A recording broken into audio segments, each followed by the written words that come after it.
Eu achei interessante aqui também, uma pessoa que colocou aqui que o filho dela, ele tá com um atestado de 90 dias, tá para acabar esse atestado. Diz que ele tem pânico quando vai pra aula, né? E ela falou, inclusive aqui, que ela não tá sabendo como lidar com isso. Ela gostaria de alguma orientação, né? Bom, provavelmente, né, ele tá sentindo bastante ansiedade, né? Então, ele tem 15 anos, acabei de ver então, aqui. para você ter ataque de pânico, você precisa estar sentindo ali uma intensidade, né? Então, essa ansiedade precisa estar tão intensa que você vai ter um ataque de pânico. Provavelmente, não tenho certeza, mas provavelmente alguma coisa, ou na escola, ou os pensamentos que ele tem quando ele entra em contato com o estímulo aversivo, que a gente chama que é a escola, por exemplo, faz com que ele tenha mais ataques de pânico. É comum na ansiedade que a pessoa ela comece a evitar aquilo que causa ansiedade. Então, ele não vai querer mais ir para a escola se a escola causa ansiedade para ele. Mas é importante que ele possa lidar com essa ansiedade. Quem sabe a mãe vá com ele, né? Diga que vai ficar tudo bem. Pergunte pro filho o que tá acontecendo na escola, né? Por que ele tá sentindo tanta ansiedade? O que passa na cabeça dele quando ele tá ansioso? Para entender um pouquinho o que tá causando essa ansiedade, inclusive tão intensa a ponto de ter ataques de pânico. Porque tem um grande problema, né, infelizmente, dentro das escolas, que são os bullying, né? Sim. Então, pode ser muita coisa, né? É muito importante essa mãe tentar. É bem difícil, às vezes, a mãe conseguir arrancar informações se for muito profunda, né? Entender o que tá Por isso acontecendo. que é importante conduzir um profissional, porque uma pessoa estranha conversando, né, com esse adolescente, né, com esse jovem, né, vai ser mais fácil descobrir, porque ele não tá querendo ir para a escola porque ele não quer. Alguma coisa tem aí e é algo muito grave, que é importante olhar para isso, né? Acho que é legal a gente falar também que as emoções, elas não são vilãs, né? As emoções, elas são informações. Então, se eu estou sentindo ansiedade por alguma coisa, ok, isso é uma informação que meu corpo está me trazendo e eu preciso olhar para isso, né? Então, por mais que ataques de pânico sejam muito, né, causam muito sofrimento, de fato, tem um ataque de pânico muito ruim, só que emoções são informações. Então, é legal a gente sempre entender por que a gente tá sentindo aquela emoção, o que tá acontecendo comigo, o que tá acontecendo ao meu redor e o que eu posso, né, entender melhor para processar essa informação. Emoções são difíceis de lidar? São, mas elas também são informações. Então, no caso, né, dessa mãe, essa ansiedade desse adolescente tá mostrando uma informação para ele de que tem algo acontecendo ou na escola, ou com ele, ou com a vida dele. Por isso que é tão importante entender. É legal usar as emoções como se fossem um radar, assim, sabe? Porque elas são informações que nos trazem, que nos dizem alguma coisa. Então, se eu estou ansiosa, eu fiquei ansiosa para vir aqui, por exemplo, né? Sim. Então, ali tava me dizendo, essa minha ansiedade tava me dizendo o quê? Poxa, eu tô nervosa, não tenho certeza se eu vou conseguir falar tudo que eu quero, né? E será que eu vou bem? Será que eu vou gaguejar? Será que eu não vou? Então, olha quantos pensamentos estavam passando na minha cabeça. Que faz parte, né? E que faz parte, exato. Então, essa ansiedade não é ruim. Eu não vou deixar de vir no podcast porque eu tava ansiosa. Porque estar aqui e transmitir informações relevantes é importante pra mim. Então, às vezes, a gente entender um pouquinho do porquê que aquela ansiedade, aquele estresse, né, aquela tristeza tá aparecendo, vai nos ajudar, inclusive, a amenizar a intensidade daquela emoção, sabe? Exato. Ó, inclusive, teve uma mãe que já colocou aqui que o filho dela teve o mesmo problema e ela buscou ajuda e hoje ele já está conseguindo ir para a escola. Então, você vê que os problemas não é que eles não têm resolução. É que, às vezes, a gente fica nesse medo tão grande de não dar certo, né, de não conseguir, acaba não buscando ajuda. Tenho aqui uma mensagem também de uma pessoa que colocou aqui que a mãe dela foi diagnosticada com um transtorno bipolar e ela não aceita as palavras que a confronta, né? E por conta disso, inclusive, ela já tentou tirar a própria vida 3 vezes. A mãe ou ela? A mãe. Ela tá relatando aqui. A mãe dela foi diagnosticada com um transtorno bipolar. E ela, inclusive, ela não aceita palavras que a confrontam e por conta disso, ela já tentou tirar a própria vida 3 vezes. Tem uma coisa interessante sobre os transtornos mentais, que os transtornos mentais diagnosticados, eles têm alguns têm características específicas de cada transtorno mental. Então, no caso do adolescente, ele estava passando por um processo de ansiedade, né? Então, tendo ataque de pânico. Transtorno bipolar é outro transtorno mental. Mas tem uma característica comum em transtorno bipolar que os pacientes são bem resistentes, né, ao tratamento, né? Então, ela entender como funciona o próprio transtorno mental dela, no caso bipolar, vai ajudar ela a aderir melhor ao tratamento. E o transtorno bipolar é um dos transtornos mais depressivos, né, do DSM, né? Então, ele é a pessoa que tá ali em depressão dentro do transtorno bipolar, ela vai ficar muito deprimida. Por isso que provavelmente teve ali uma tentativa de suicídio. Mas ela não aceita, né? As palavras se confrontam, porque realmente é um transtorno mental crônico e tem bastante resistência. Mas o transtorno bipolar, ele precisa, a pessoa, né, que tem transtorno bipolar, ela precisa tomar medicação pra estabilizar aquele humor. Pra regular, né? Pra regular. Por isso que a gente tava falando, né, que é tão importante procurar ajuda. Porque tem alguns transtornos mentais que você precisa ser medicado. Precisa, pra poder conseguir estabilizar o seu humor, para você poder lidar melhor com as situações, né? Porque tem alguns transtornos que alteram a nossa neurobiologia cerebral. Então, a medicação, ela vai entrar para estabilizar o que está acontecendo dentro do nosso cérebro também. E que isso é que causa todos esses sintomas, sabe? Tem uma pessoa aqui que ela tá pedindo, assim, uma ajuda, que perfil de profissional que ela pode buscar, né? Ela faz 6 meses, né, que ela está extremamente depressiva, né? Ela foi traída, teve ansiedade, pânico, pensou muitas vezes em morrer, sentiu várias vezes sentimento como se fosse de infarto. Ela falou que ela está com muitos traumas, ela está isolada, não sente vontade de sair de casa e quando sai, ela fica tonta, ela vê tudo névoa, né? Então ela falou assim, ela tá perguntando qual é o profissional que ela precisa buscar, acho que ela... Psiquiatra, psicólogo mesmo? Provavelmente eu procuraria um psicólogo, primeiramente, né, pra fazer psicoterapia, né, e depois um psiquiatra. Porque se ela já está assim há algum tempo, a medicação vai ajudar bastante. O próprio profissional, quando analisar tudo, vai indicar ela, né? Vai, exato. Então, se ela for num inclusive, psicólogo... daqui a pouco nós vamos colocar aqui os contatos das nossas participantes para vocês aí chamar elas no WhatsApp e fazer uma consulta, que é muito importante, né, para fazer uma análise, né.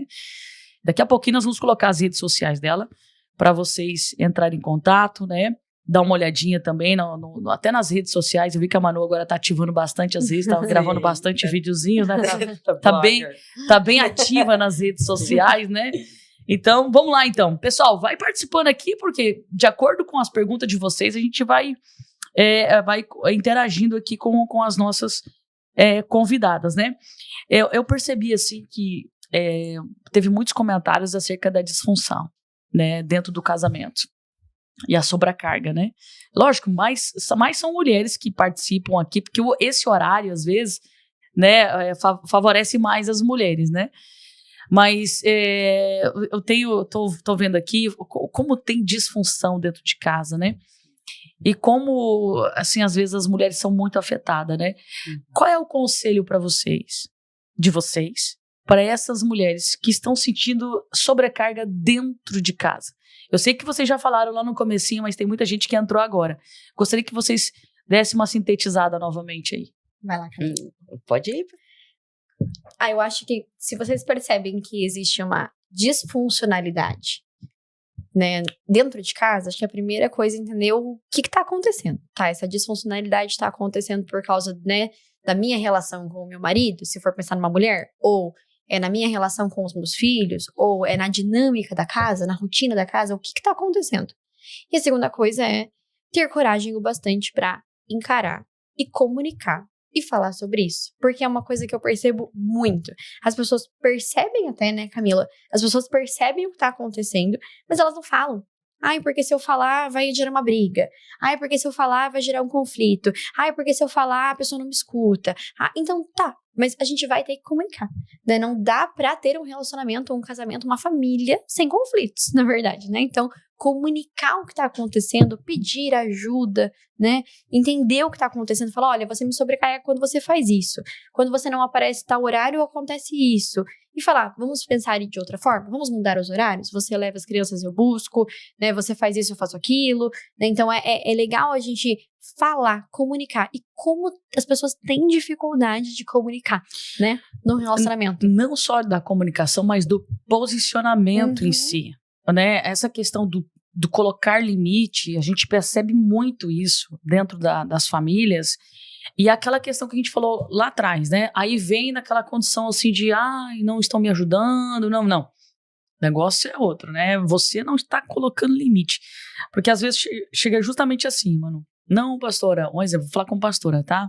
Me sinto muito sobrecarregado, meu marido não me ajuda, tá? Aí a gente faz justamente essa pergunta. O que é que você tem feito para colocar limite nessa relação? Não, mas é que eu falo, mas ele não me ouve e não sei o quê. Não. Tem que colocar limite, tem que ter um posicionamento. Porque se o outro lado perceber que você pode ser manipulado, né? Se o outro lado perceber que ele vai mudar 3 dias no quarto, vai ficar 3 dias do jeito que tem que ser, e no quarto ele vai mudar e vai voltar a ser a pessoa, é porque você não coloca limite e não tem um posicionamento também, né? Então essa questão do posicionamento é muito importante, né? Mas o posicionamento permanente. Não é só falar na hora que tá bravo. Tem muita gente que é assim, quando tá bravo, porque eu não aguento mais. Aí vomita tudo, joga tudo pra fora. Aí do que adianta? Falou tudo que tinha que falar e depois não se posicionou, não teve uma permanência no posicionamento, então não adianta. E como também é difícil, né, Dani, essa questão da comunicação, porque as pessoas, elas falam, tipo, meu Deus, você não me ajuda, eu tô sobrecarregada, você não tá vendo, eu faço tudo sozinha. Tá, e daí você quer o quê? Né? Tipo assim, tá, e daí? Então, eu quero que você faça isso, porque nisso você me sobrecarrega. Porque eu vejo muito isso, as pessoas, elas explodem, elas falam, porque você não me ajuda, porque eu tô sobrecarregada, porque eu tô triste, porque esse casamento tá acabando e tal. Tá, e o que você vai fazer com isso, né, Dani? Tipo, tem que ser direto, colocar limite, falar, tá, eu quero então que você dê banho nas crianças a partir de hoje. Você pode fazer isso? Eu não posso porque... A comunicação clara. Exato, tipo, claro, falar, eu preciso disso. E eu acho que pra isso a gente tem que olhar pra dentro. O que eu preciso nessa relação? Como eu preciso de ajuda? Porque senão eu só fico focada também no sofrimento. Meu Deus, eu tô sobrecarregada, meu marido não faz isso, meu marido faz aquilo. Tá, mas você falou isso pra ele? Falei, ele não me escuta. Falou como? Né? Sim. Disse o quê? Mandou ele fazer tal coisa? Pediu, né? Pra ele fazer tal coisa? Mandou não, né? É igual no... Mas pediu pra ele fazer tal coisa? Eu não sei se já chegaram pra você, mas quantas vezes as pessoas chegam pedir ajuda, né, no gabinete pastoral e, por exemplo, a mulher fala um monte de coisa, por exemplo, assim, pastora, não. Aí quando você vai ouvir o outro lado, você tem que ver as duas partes. Aí o marido fala assim, pastora, ela quer que eu adivinho? Você chega em casa, ela tá com um bico desse tamanho. Aí eu fico pensando, o que é que eu fiz? O que é que aconteceu? O que é... Aí você pergunta pra ela, mas você perguntou pra ela? Não, eu não perguntei, porque eu também não sei o que é. Vai que é outra coisa, vai que, sei lá. Então fica aquele negócio... É um ruído de comunicação, não é um negócio... Nossa, a falta da clareza da comunicação é que tem levado esse desgaste muito grande. Não é objetivo, né? Tipo, você faz isso e eu me sinto assim. Você pode fazer de outro jeito? Né? Às vezes a mulher, ela foca muito, como a gente falou, na emoção. Porque isso aconteceu e eu me senti triste. Tá, e aí, você quer fazer o que com isso? Né? Exatamente. O que a gente vai... Tá, então amanhã você pede tal coisa. Vamos fazer de diferente. E a mulher tem uma outra coisa também que é importante os homens entenderem. É que às vezes não foi legal o dia dela. Então ela chega em casa, ela quer ficar quieta. Aí o marido olha, aconteceu alguma coisa? Estou com um homem também. Eu não sei. É porque o homem sempre pensa que eu fiz alguma coisa. O que eu fiz? Aí às vezes a esposa diz, não tem nada a ver com você. Mas ele fica, não, mas tem a ver com quem? Não tem que perguntar. Então deixa ela ficar ali naquele momento dela ali, que daqui a pouco ela se recupera e ela volta ao normal. Porque às vezes tem marido que tem isso dentro dele. Ele quer saber, não aconteceu alguma coisa, com quem que fizeram, não sei o quê. E às vezes a mulher quer ficar naquela caixinha dela também. E tem homem que também é assim, isso que eu ia falar. Porque é um assunto complexo, né? Porque é questão conjugal. Porque às vezes é a mulher que, assim, ela ficou o dia inteiro em casa, cuidando dos filhos, fazendo as coisas, e o homem passou trabalhando. E ele é um pouco mais limitado em alguns aspectos do que a mulher. Então ele vai chegar com essa vontade. Paz, casa. E ele chega e não tem paz nenhuma, só tem cobrança, né? Muitas cobranças, porque daí ela vai colocar pra ele tudo que ela viveu ali e ela espera que ele já reaja e já faça. E muitas vezes não vai ser o que vai acontecer uma briga, vai acontecer uma discussão. E é aquela coisa que tem a caixinha do nada. E o homem também, ele tem mais uma tendência em chegar e deixa eu ficar um pouquinho na caixinha do nada. Tem uma técnica que esses dias eu tava lendo que fala que isso é pra filho e pra esposo, né? O que acontece na primeira hora que você revê o seu filho depois da escola, ou que você revê o seu marido depois que ele volta do trabalho? É cobrança? Você já comunica, a primeira 1 hora que você tem contato com aquela pessoa que você não viu o dia inteiro. É só cobrança e alinhamento do que essa pessoa tem que fazer, será que não daria para dar uma pausa desse tempo? Porque você vai poder comunicar depois. Você vai poder falar depois. Mas às vezes a gente tá tão acelerado e tão sobrecarregado que a gente não consegue ter 1 hora de tempo de qualidade por dia com a nossa família. Que é, como é que foi, né? A escola. Às vezes o adolescente vai falar, porque essa é a fala deles. Tudo certo, normal. Essa é a fala deles quando eles vão comunicar. Sintetizar. Super sintetizado. Aquele vídeo que a gente assistiu outro dia. É isso. Eles entendeu? cortam até o jeito de falar, né? Até ali é isso, até Escreve abreviado. no WhatsApp, né? Mas isso é um ponto muito importante, até uma outra coisa que eu queria falar daquilo que vocês estavam falando, que é assim, né? Quando você é sobrecarregada há muito tempo, isso é um hábito familiar. Isso é um hábito que você tem e que a tua família já tem sobre você. Quando você se posiciona, por isso que a pastora falou que precisa dessa constância, quando você entende que você vai ter que colocar limites, não vai ser confortável essa mudança E não vai ser do inicialmente. dia pra noite. Isso mesmo. Porque vai se tornar um hábito depois de um tempo, certo? Assim como esse hábito de tempo de sobrecarga foi um hábito que a tua família aprendeu isso sobre você. É sobrecarregado? É uma sobrecarga? Vai na mãe, ou vai no pai. Então agora você entendeu, não, eu preciso dizer mais não, eu preciso me organizar, eu preciso comunicar os meus limites, né, Manu? Eu preciso organizar tudo isso. Preciso distribuir essas funções. Exatamente. E aí você já vai esperar que toda a tua família entenda naquele dia? Não. Uma semana que muda tudo. Não vai. Vão achar ruim. O marido vai começar a falar. Vai se... Meu Deus do céu. Sabe o que tá acontecendo com essa mulher? Não tá fazendo mais o papel dela. Né? E vai começar. Mas você precisa entender. Essa é a variável negativa da mudança. Ela não chega bonitinha, né, Manu? Ela vai ter um processo. Até essa família entender e, vamos dizer assim, ser apresentado a nova você. E você ser apresentado a nova você. Esse hábito ser estabelecido daí. Então, não espere que vai ser uma coisa simples, facilitada, porque a gente tá falando aqui, se posiciona. E daí você fala, não, então eu vou me posicionar, entendeu? Vou, né? Vou E vai ser lindo. E, meu Deus, e tudo vai mudar. Vamos lá, né? Isso é um processo de mudança. Então, vai ter aí uma necessidade desse hábito ser estabelecido dentro da sua casa. E 20 dias, 30 dias, 1 mês, 30 dias, né?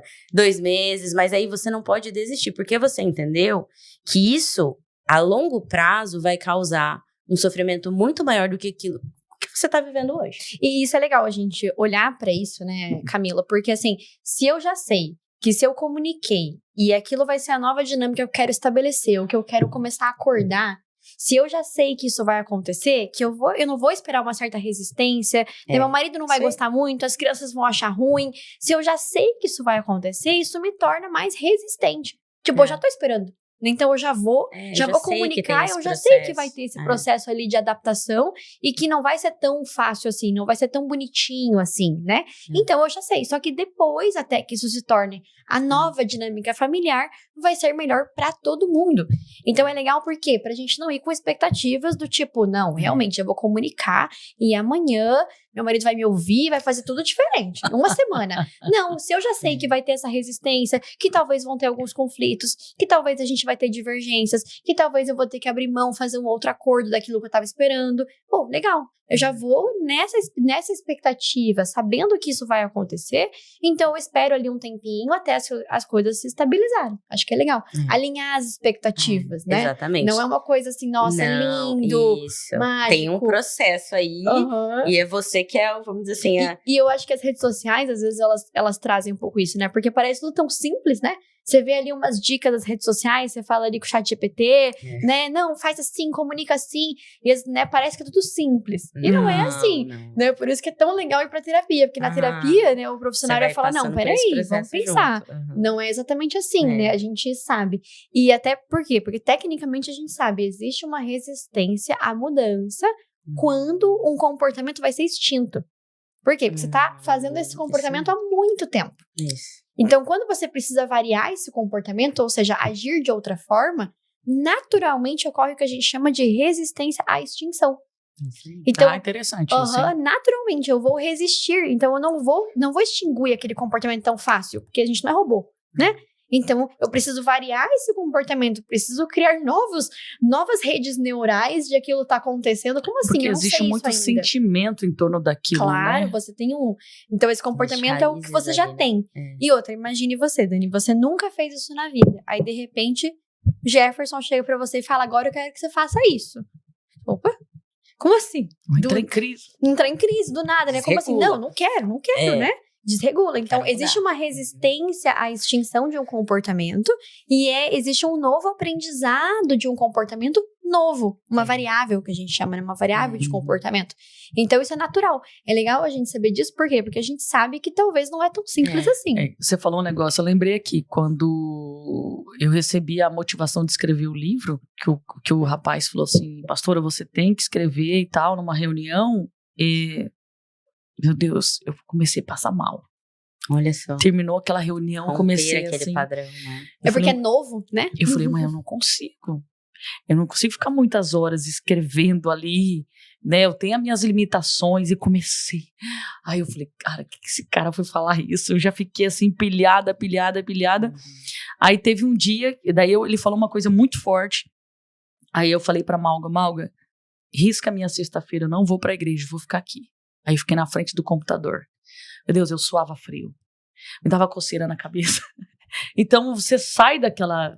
Daquele conforto. Daquele hábito. E eu acho... E você é impulsionada para um crescimento. Isso aí. Você desconfortável. Exato, você é impulsionada para algo assim, tipo assim, você pode algo maior. E a gente fica naquela condição de que você não vai conseguir, será que você tem capacidade? Igual a Manu falou, né? Ela veio ansiosa, será que eu vou conseguir? Mas a gente sabe que ela é uma mulher inteligente, eu sei que a Camila é uma mulher inteligente, a gente sabe que ela vai conseguir trazer algo seguro aqui para vocês, mas você percebe que por mais que a gente sabe, mas fica aquela crise de padrão, né? Aquele sentimento, né? Uma coisa legal pra falar, Dani, disso é que se a gente entra também num padrão, Dani, que a gente não pode sofrer, não, se eu tô sentindo ansiedade, isso é ruim, né? Se a gente, que nem você estava sentindo ansiedade de escrever o livro, e se você não quer sentir aquele desconforto, você vai o quê? Parar de escrever o livro. E não vai conseguir atingir um objetivo, uma coisa que é tão importante pra você. Sim. Entendeu? Então, se a gente fica nessa ideia de que sentir desconforto, sofrer é ruim, a gente também não vai crescer, né? Porque o sofrimento, o desconforto, ele faz parte da vida. Não existe vida... exato, não existe vida isenta de sofrimento, né? A gente vai sofrer em algum momento. Só que se eu tenho algo que é valoroso pra mim, algo que é importante pra mim, depois daquele sofrimento, eu vou conseguir entender, me relacionar melhor com ele. Então, no crescimento também tem muito sofrimento, tem muito desconforto, tem ansiedade, tem medo envolvido, porque é novo, porque eu nunca fiz aquilo, porque eu vou ter que mudar o que eu tô fazendo pra conseguir atingir aquilo, e às vezes meu Deus, e se não ficar bom? E se ninguém comprar meu livro? Eu não consigo, vai ficar feio, vai ficar ruim, ninguém vai conseguir ler. Então, tem tantos pensamentos envolvidos, ansiedade, medos, mas isso é natural, faz parte do crescimento em prol de algo importante, sabe?